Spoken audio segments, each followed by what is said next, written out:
Tidak semua jalan dibuat untuk dilalui manusia dengan bebas. Beberapa diciptakan bersama doa-doa, air mata, dan entah berapa banyak nyawa yang menjadi harga. Di Indonesia, ada satu jalan yang terkenal bukan hanya karena menghubungkan dua kota besar, tapi karena cerita-cerita aneh yang menyelimutinya. Jalan Tol Cipularang. Tepatnya di KM 97, kisah-kisah mistis menjadi legenda, dan kematian menjadi rutinitas.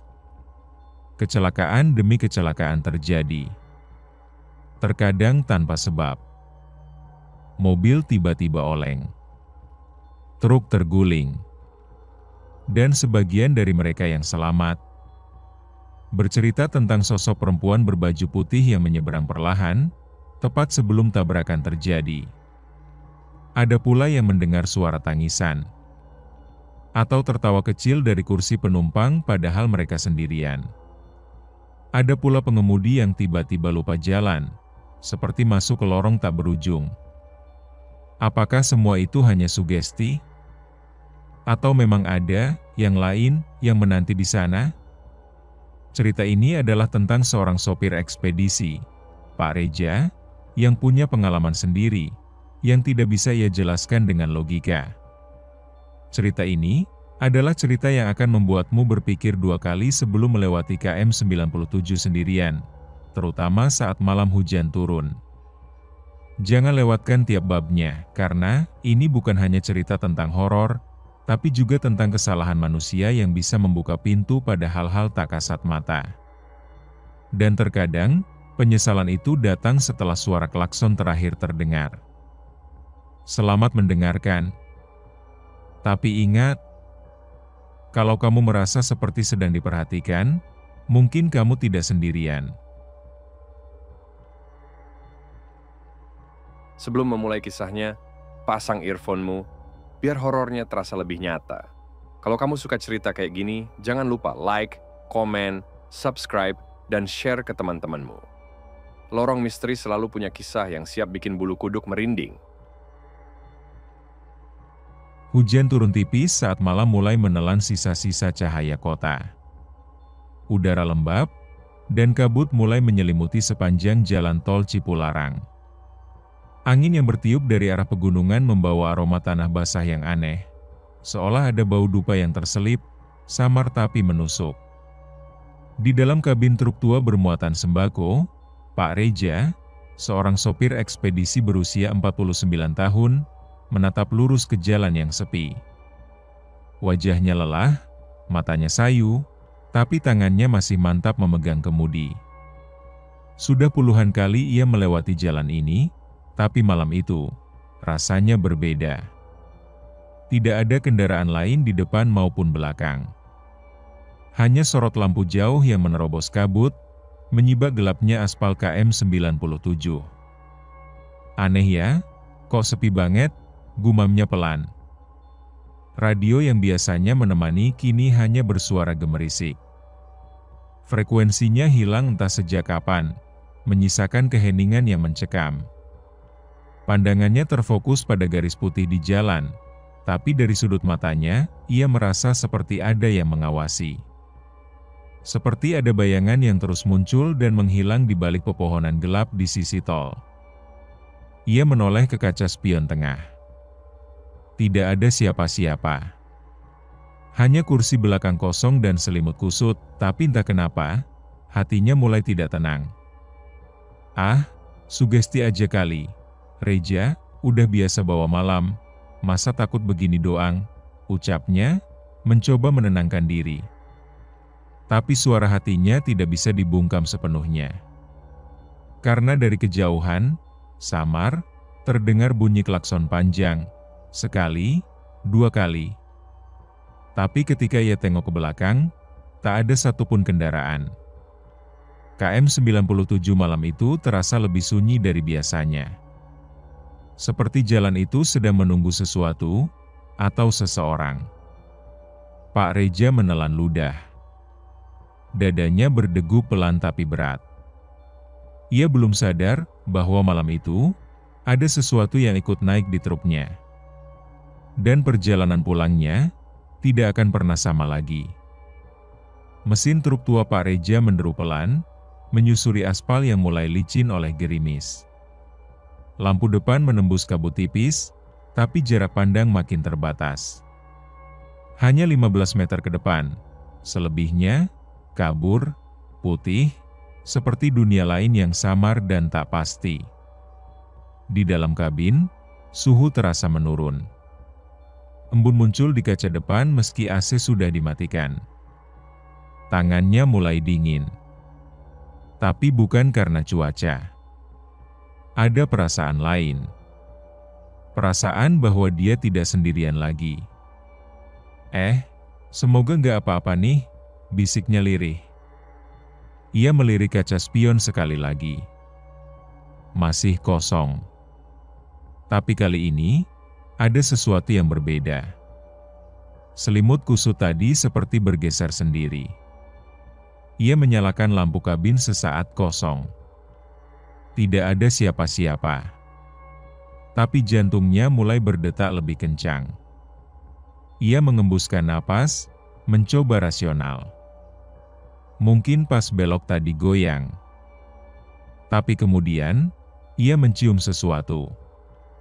Bau anyir. Seperti darah yang belum kering. Bau itu makin kuat setiap detiknya. Dan dari kaca spion, ia melihat bayangan hitam yang pelan-pelan menunduk dari belakang kursinya. Siapa? Ia refleks menoleh, kosong. Hanya kursi dan selimut. Tapi ia tahu, matanya tidak berbohong. Sesuatu barusan ada di sana. Jari-jarinya menggenggam setir makin erat. Tubuhnya menegang. Keringat dingin mulai menetes di pelipis. Ia menyalakan radio, berharap bisa mengalihkan suasana. Tapi begitu frekuensi menangkap sinyal, terdengar suara perempuan mengerang. Pak, Pak, jangan tinggalin aku. Tangannya langsung mematikan radio. Tapi suara itu masih terdengar. Kali ini, berasal dari belakang kursi. Allahu Akbar, bisiknya gemetar. Ia tidak tahu. Tapi malam itu, ada penumpang yang tak pernah ia jemput, dan tak akan pernah turun. Dan perjalanan di tol Cipularang baru saja menunjukkan wajah aslinya, jalan lurus yang diselimuti arwah penasaran. Pak Reja mulai menurunkan kecepatan truknya. Bukan karena jalanan menanjak, tapi karena tubuhnya mendadak lemas, tangannya gemetar menggenggam setir. Suara erangan perempuan itu masih terngiang jelas di telinganya. Padahal radio sudah mati. Sorot matanya tak lepas dari kaca spion. Ia merasa, setiap detik yang berlalu ada wajah yang makin mendekat dari balik bayangan. Hujan makin deras. Wiper menari cepat. Tapi pandangan tetap buram. Di tengah hujan yang menggila, matanya menangkap sosok perempuan berdiri di pinggir jalan. Tubuhnya basah kuyup. Rambutnya panjang menutupi wajah. Gaun putihnya menempel di tubuh dan satu tangannya melambai. Pelan, sangat pelan. Orang?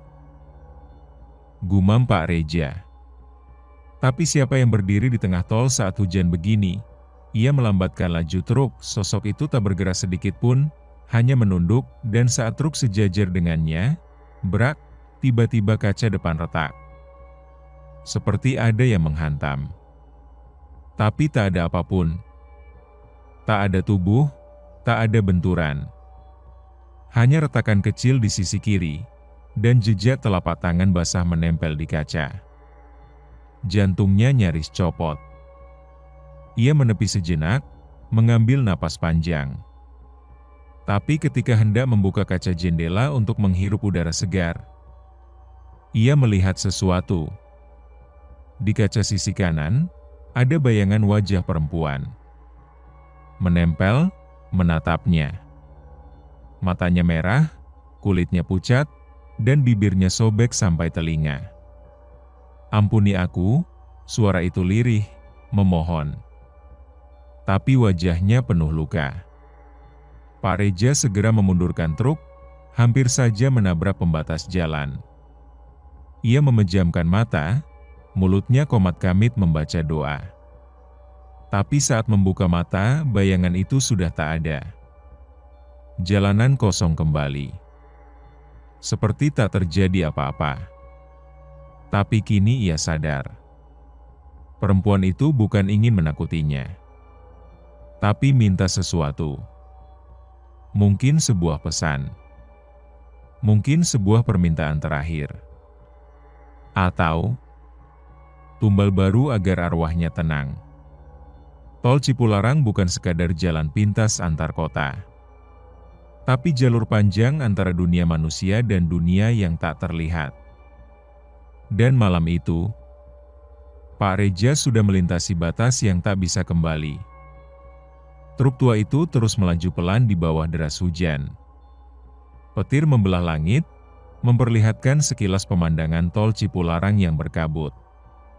Angka kilometer 97 terlewati begitu saja, tapi ada sesuatu yang berubah.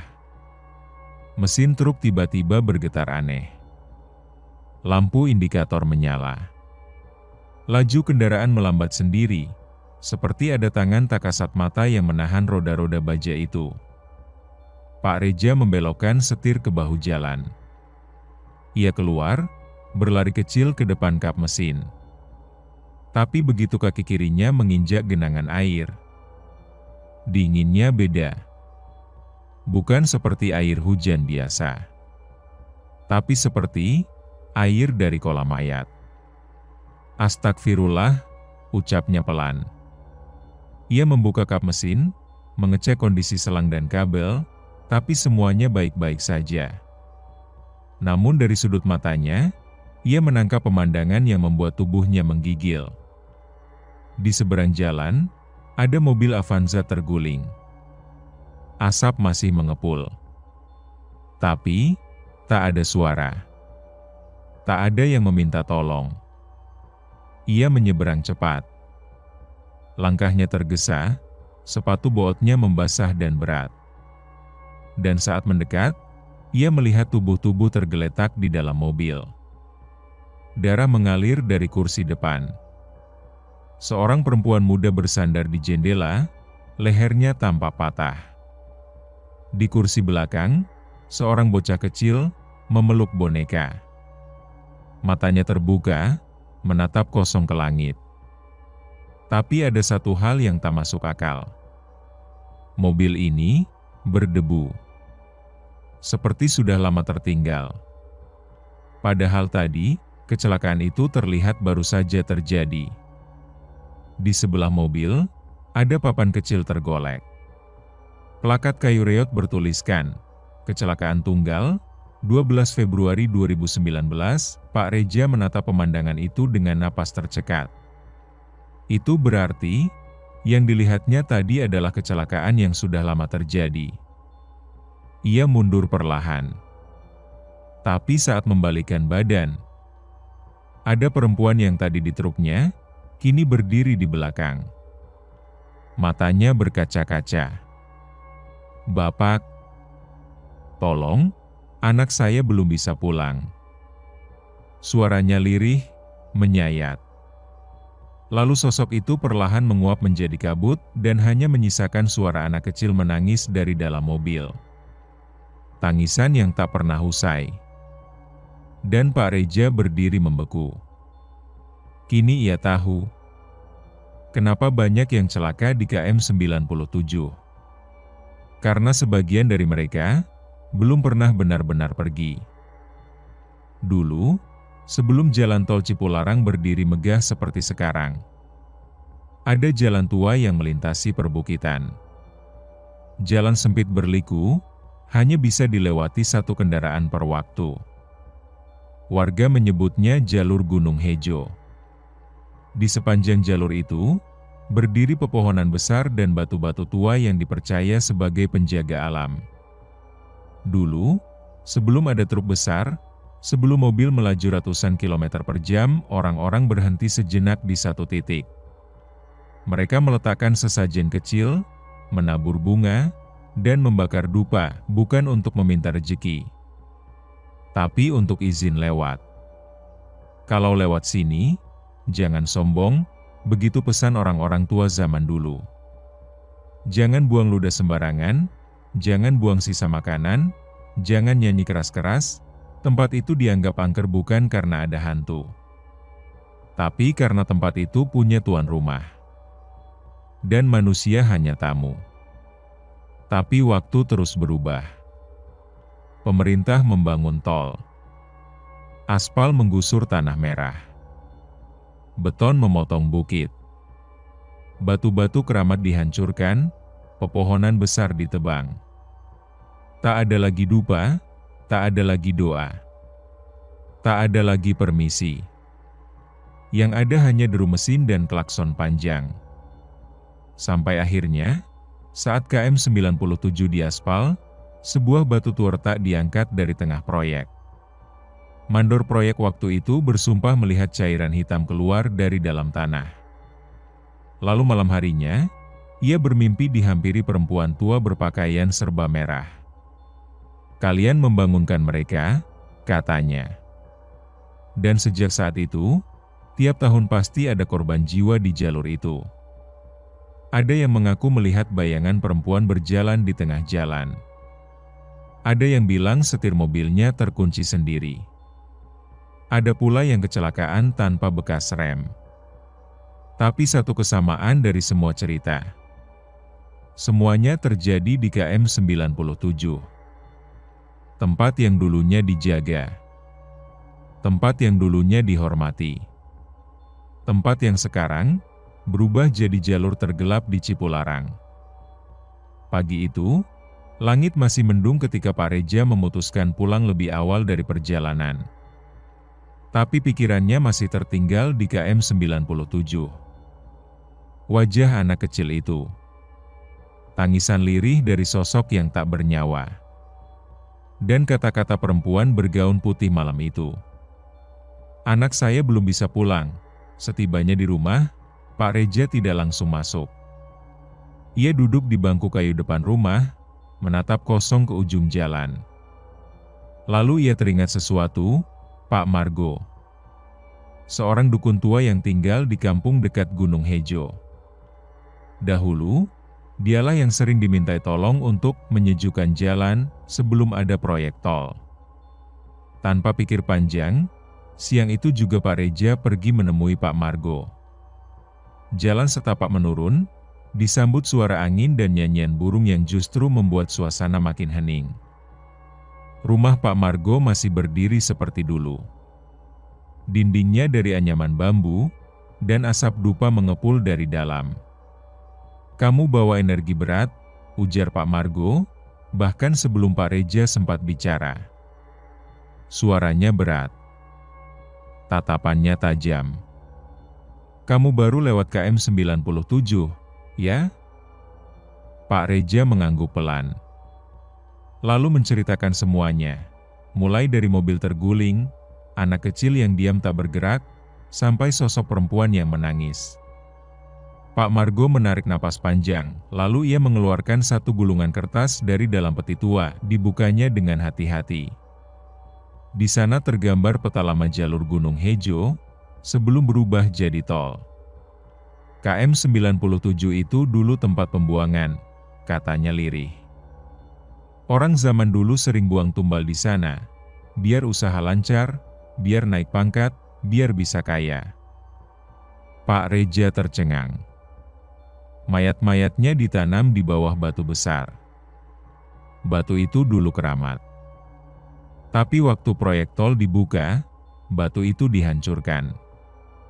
Dan mereka, yang dikorbankan, marah. Pak Margo menatap dalam ke mata Pak Reja.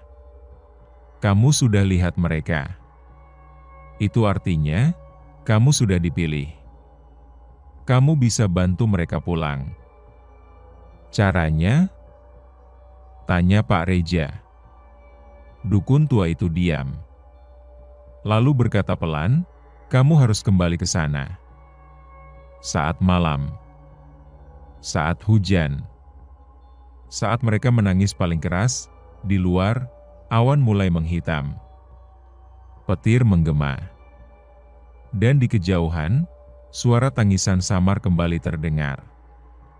Tangisan yang belum selesai.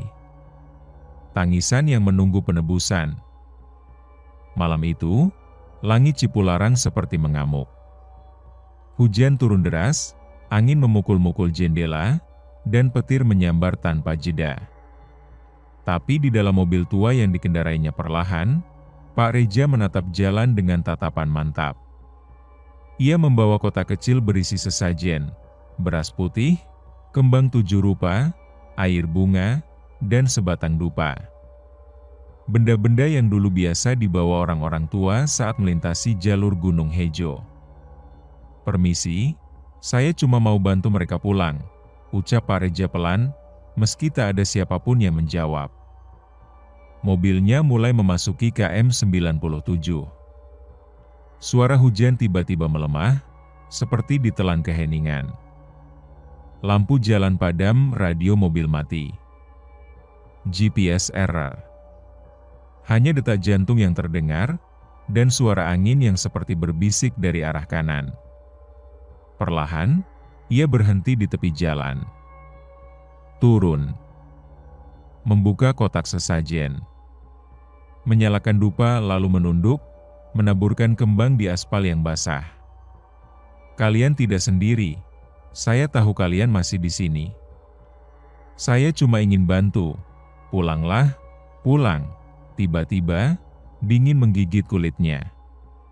Asap dupa yang mengepul mengarah ke satu titik, ke semak belukar pinggir jalan.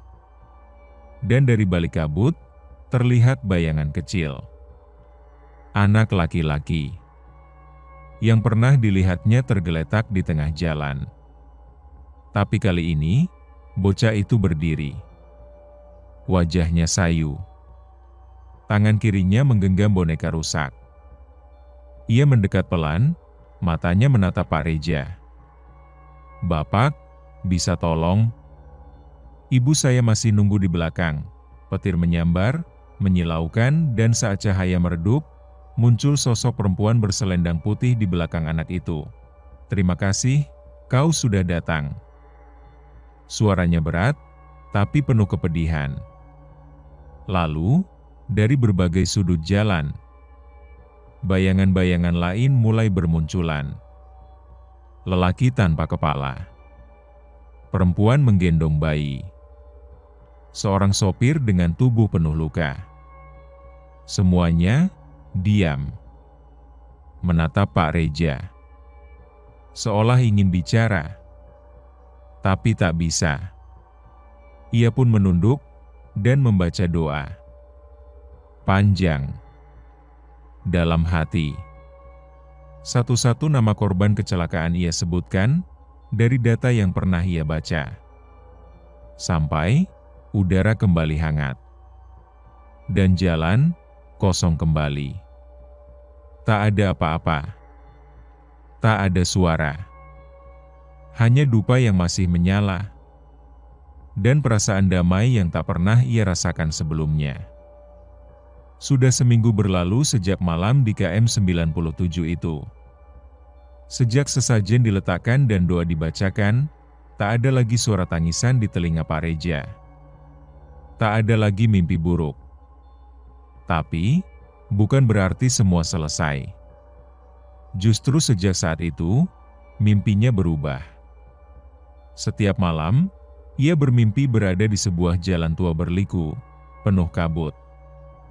Di kiri kanannya berdiri patung batu tanpa wajah. Dan di ujung jalan itu, ada sebuah kursi rotan kosong. Kadang, kursi itu bergoyang sendiri. Kadang, seseorang duduk di sana. Seorang perempuan tua, berselendang merah, tersenyum ke arahnya. Tapi senyum itu tidak nyaman. "Kenapa kau bangunkan mereka yang sudah tenang?" Suaranya menggema dalam mimpi.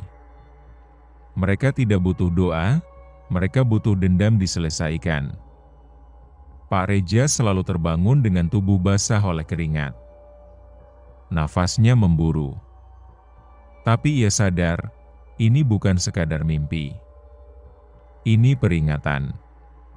Ia mulai mencari lebih dalam, membaca berita lama, artikel lama yang sudah dikubur media. Ternyata, di KM 97 itu pernah terjadi kecelakaan beruntun yang tidak semua kasusnya selesai. Beberapa korban ditabrak lalu ditinggal pergi. Sopirnya tidak pernah tertangkap. Ada juga korban yang sempat hilang selama 2 hari, sebelum tubuhnya ditemukan di semak.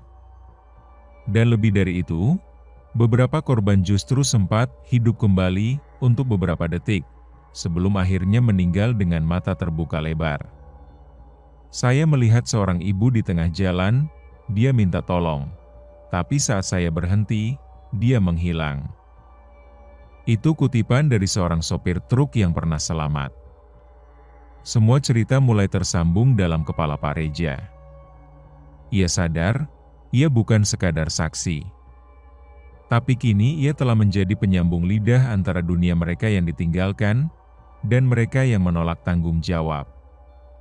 Di sebuah sore yang tenang, Pak Reja menuliskan semua kisah ini dalam buku harian kecilnya. Tapi sebelum menutupnya, ia tulis satu kalimat, "Kalau aku hilang, carilah aku di kursi rotan itu, karena mungkin aku sudah duduk bersama mereka." Malam itu, hujan belum juga turun, tapi langit Cipularang sudah penuh mendung kelabu. Seperti menyimpan cerita yang tak ingin lagi dibungkam. Pak Reja mengunjungi sebuah desa kecil di pinggiran Purwakarta, tempat di mana kabarnya pembangunan tol Cipularang pernah menuai protes besar. Seorang pria tua dengan kain sarung dan kemeja lusuh menyambutnya. Wajahnya penuh keriput, tapi sorot matanya jernih. Namanya Mbah Kasan. "Kamu dari mana, Le?" tanya Mbah Kasan dengan suara lirih. "Saya mau tahu tentang tanah di KM 97, Mbah," jawab Pak Reja. Mbah Kasan tertawa pelan. Tapi tawanya pahit. "Kamu datang di waktu yang salah, tapi juga waktu yang tepat." Mereka duduk di beranda rumah, udara malam terasa lebih dingin dari biasanya. Dan Mbah Kasan mulai bercerita. Dulu, sebelum tol dibangun, hutan lebat membentang dari Gunung Hejo hingga ke bawah kaki bukit. Di tengah hutan itu, ada sebuah petilasan yang sudah ada bahkan sebelum zaman penjajahan. Orang-orang menyebutnya Sendang Nyai Inten, sebuah sumber mata air kecil yang dikeramatkan. Tempat itu sering didatangi peziarah, orang mencari berkah, bahkan sekadar minta hujan. Tapi ketika pembangunan tol dimulai, petilasan itu ditebang, diratakan, dianggap menghalangi jalur jalan. "Kami sudah peringatkan, tempat itu tidak boleh disentuh, bukan karena mitos, tapi karena di sana ada yang hidup," ucap Mbah Kasan, lirih. Pak Reja diam. Tidak tahu harus menjawab apa. Tapi bulu kuduknya meremang. Setelah tol itu jadi, tiap tahun pasti ada korban. Kadang 3, kadang 5, kadang belasan. Tapi anehnya, seringnya di titik yang sama. KM 97. Mbah Kasan mengangguk perlahan. "Itu bukan sekadar tempat kecelakaan, Le, itu jalur arwah yang tersesat. Mereka tidak meninggal karena takdir mereka ditarik." Diam. Lama. "Dan kamu sekarang sudah bisa melihat mereka, ya?" Pak Reja tidak menjawab. Tapi air matanya jatuh sendiri. Ia sadar, dirinya tak lagi hidup di satu alam. Ia sudah menjadi bagian dari urusan yang tak terlihat. Sejak malam itu, Pak Reja tak lagi tidur nyenyak. Di setiap gelap, bayang-bayang mengunjungi mimpinya. Suara-suara lirih mulai menyusup ke dalam pikirannya. Bisikan yang bukan berasal dari dunia manusia. Suatu malam, ia bermimpi duduk di kursi rotan yang sama, tempat sosok perempuan tua berselendang merah menunggunya. "Kenapa kau datang lagi?" Suara berat menggema, menusuk kalbu. "Mereka butuh bantuan," jawab Pak Reja gugup. "Bantuan? Apa kau manusia atau penjaga mereka sekarang?" Perempuan itu memandang dengan tajam. "Kami yang tak selesai di dunia, butuh pertolongan. Tolong bicarakan pada mereka yang masih hidup, agar ingat dan bertanggung jawab." Kemudian, muncul satu persatu sosok. Seorang sopir truk dengan mata sayu, wanita muda dengan wajah penuh luka, bahkan seorang anak kecil yang menangis di sudut mimpi. "Kau berani? Kau tahu berapa banyak yang sudah kau bangunkan?" Pak Reja merasa dadanya sesak, tapi tekadnya menguat. "Aku harus untuk mereka." Dengan suara pelan, ia mulai menyebut satu persatu nama korban yang selama ini terlupakan. "Ayo, pulanglah, tenanglah," bisiknya. Mimpi itu berakhir dengan rasa damai yang aneh. Tapi ketika terbangun, Pak Reja tahu. Ia sudah memikul tanggung jawab yang lebih besar dari sekadar mengingat. Ketika Pak Reja mulai menghubungi keluarga korban, teleponnya berdering tanpa henti. Beberapa menerima dengan hangat, penuh harapan. Namun, tak sedikit yang menutupnya dengan luka lama yang masih menganga. Di sebuah rumah sederhana di Bandung, seorang ibu tua menggenggam teleponnya dengan tangan gemetar. "Pak Reja, kamu benar? Itu anakku." Suaranya bergetar saat mendengar nama anaknya yang meninggal di KM 97. "Ibu, saya hanya ingin membantu agar arwah beliau bisa tenang," jawab Pak Reja lembut, air mata mengalir tanpa bisa ditahan. "Sudah bertahun-tahun aku menunggu keadilan, Pak." Tapi yang ada hanya sunyi dan tanya. Pak Reja menyadari betapa dalamnya duka yang terpendam itu. Di kota lain, seorang ayah muda yang kehilangan istri dan anaknya dalam kecelakaan yang sama menatap kosong. "Kenapa baru sekarang kau ingat kami? Kenapa kau tak mencegah sebelum mereka pergi?" Kata-kata itu menusuk hati Pak Reja. Namun ia tahu, perjalanan ini belum selesai. Ia harus terus berbicara, menyuarakan kebenaran yang selama ini terabaikan. Kita semua punya tanggung jawab untuk menjaga mereka yang telah pergi, agar cerita mereka tidak hilang, pikir Pak Reja. Dan di balik rasa sakit itu, tumbuh harapan. Harapan bahwa suatu hari, semua luka akan sembuh, dan mereka yang meninggal bisa menemukan kedamaian yang layak mereka dapatkan. Arif duduk termenung di pinggir jalan, matanya menatap kosong ke arah tol Cipularang. Ia adalah sopir truk yang selamat dari kecelakaan maut di KM 97 beberapa tahun lalu. Tubuhnya luka-luka, tapi luka paling dalam adalah rasa bersalah yang tak kunjung sembuh. "Kenapa aku yang selamat, sementara mereka?" bisik Arif pelan, suaranya nyaris tenggelam oleh deru angin. Malam itu, ia mengingat betul kejadian saat truknya tergelincir dan menabrak sejumlah kendaraan. "Aku sempat lihat sosok ibu itu berdiri di tengah jalan, minta tolong," kenangnya dengan mata berkaca-kaca. Tapi saat ia berhenti dan turun, sosok itu lenyap seperti kabut pagi. Arif sering terbangun dari mimpi buruk yang sama, jeritan korban, suara rem mendadak, dan cahaya lampu yang menyilaukan. Ia mencoba melupakan, tapi bayangan itu terus menghantuinya. Kini, setelah bertemu Pak Reja, ia merasa ada harapan baru. "Mungkin aku harus cerita, agar mereka bisa tenang," ucap Arif pelan. Tapi ia juga takut. Takut membuka luka lama, takut dihakimi orang-orang yang tak pernah mengalami penderitaannya. Namun, semakin lama ia menunda, semakin dalam bayang-bayang itu menguasai hidupnya. Dalam keheningan malam, Arif tahu satu hal pasti, dia harus berani menghadapi masa lalu, atau masa lalulah yang akan menghancurkannya. Di sebuah rumah kecil di pinggiran Cimahi, keluarga Sari masih merasakan kehilangan yang belum usai.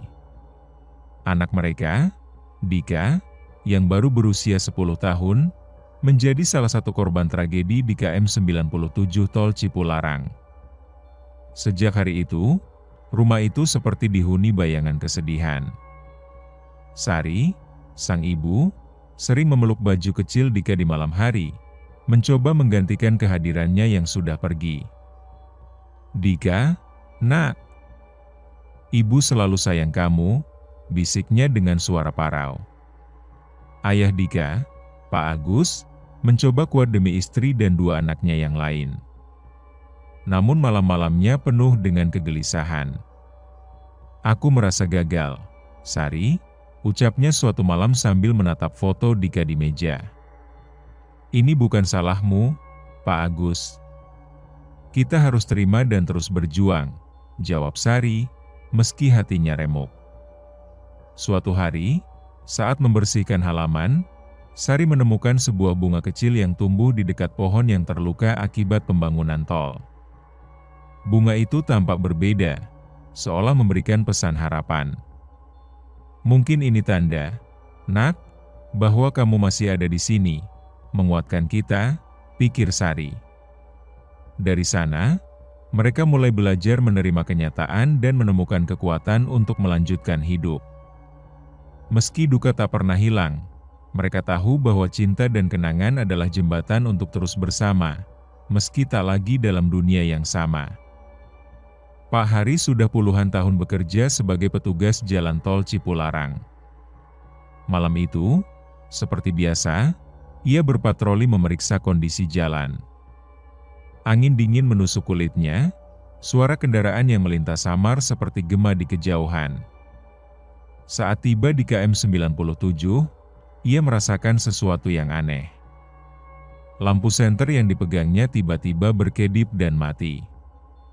"Ini bukan waktu untuk main-main," gumam Pak Haris, mencoba menyalakan senter lagi. Tiba-tiba, ia melihat sosok samar berdiri di pinggir jalan, mengenakan pakaian lusuh, wajahnya tak jelas. "Siapa di sana?" tanya Pak Haris dengan suara gemetar.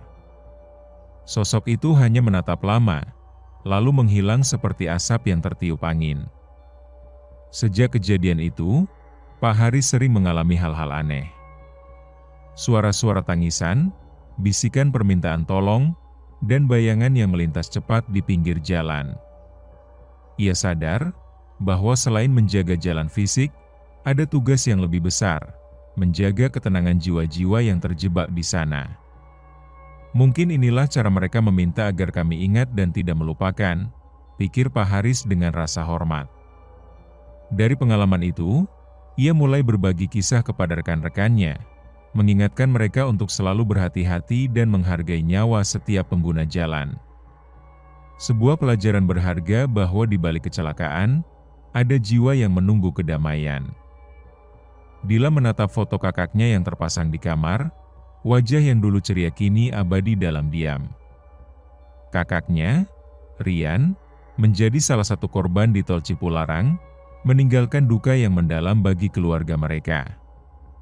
"Kenapa harus terjadi padamu, Kak?" bisik Dila saat air matanya mengalir tanpa henti.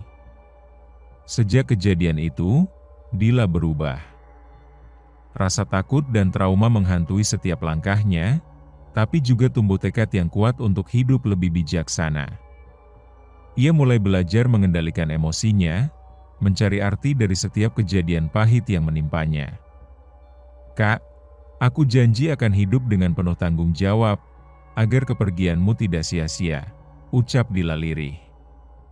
Dengan dukungan keluarga dan teman-teman, ia perlahan menemukan cahaya di ujung lorong kesedihan.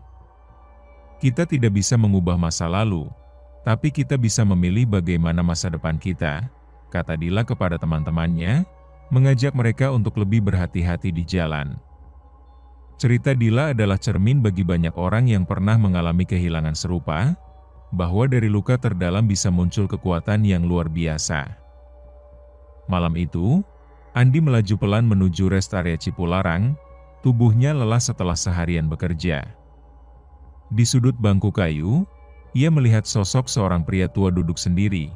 Wajahnya teduh namun penuh misteri. "Maaf, Pak. Boleh saya duduk?" tanya Andi sopan. Pria tua itu mengangguk pelan. "Kau tahu, Nak, jalan ini bukan sekadar aspal dan kendaraan yang melintas. Di sini banyak cerita yang tak terucap," ucap pria itu lirih. Andi mendengarkan dengan seksama saat pria tua mulai bercerita tentang jiwa-jiwa yang belum tenang, yang terjebak dalam tragedi di tol Cipularang. "Mereka menunggu agar kita ingat, agar kita belajar dari kesalahan," kata pria itu. Andi merasa ada sesuatu yang berbeda, seperti mendapatkan pelajaran hidup yang dalam dan tak terlupakan. "Jangan biarkan hidupmu berlalu tanpa makna. Hargai setiap detik dan orang-orang di sekitarmu," pesan pria itu sambil tersenyum hangat.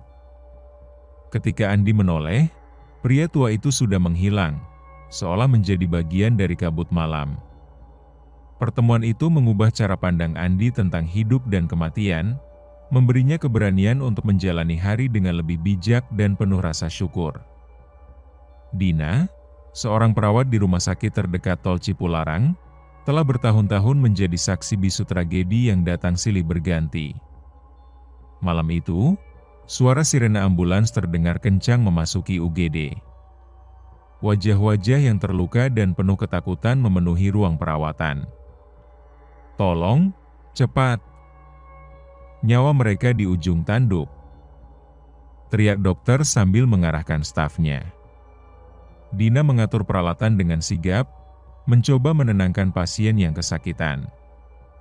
Di sela-sela kesibukan, ia menyadari ada jiwa-jiwa yang lebih dalam dari sekadar luka fisik.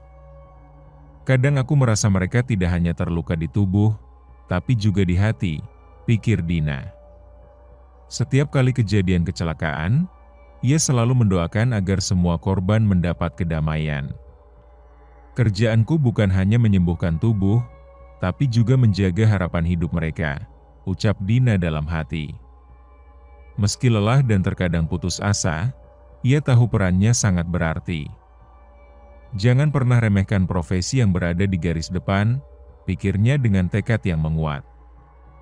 Cerita Dina mengajarkan kita bahwa di balik setiap tragedi, selalu ada pahlawan yang berjuang tanpa pamrih untuk menyelamatkan nyawa. Malam itu, Rian, seorang sopir ojek online, menerima pesanan untuk mengantar penumpang dari sebuah rest area kecil di dekat tol Cipularang. Kabut tebal menyelimuti jalan, membuat suasana semakin mencekam. Saat mereka melaju, penumpangnya tiba-tiba diam membisu. Tatapannya kosong menatap ke arah hutan di pinggir jalan. "Pak, ada apa? Kenapa diam saja?" tanya Rian cemas. Penumpang itu hanya menghela napas panjang. Tiba-tiba motor mereka berhenti di tengah jalan, dan suara langkah kaki yang berat terdengar dari balik pepohonan. Rian menoleh, tapi yang ia lihat hanyalah bayangan samar yang bergerak cepat.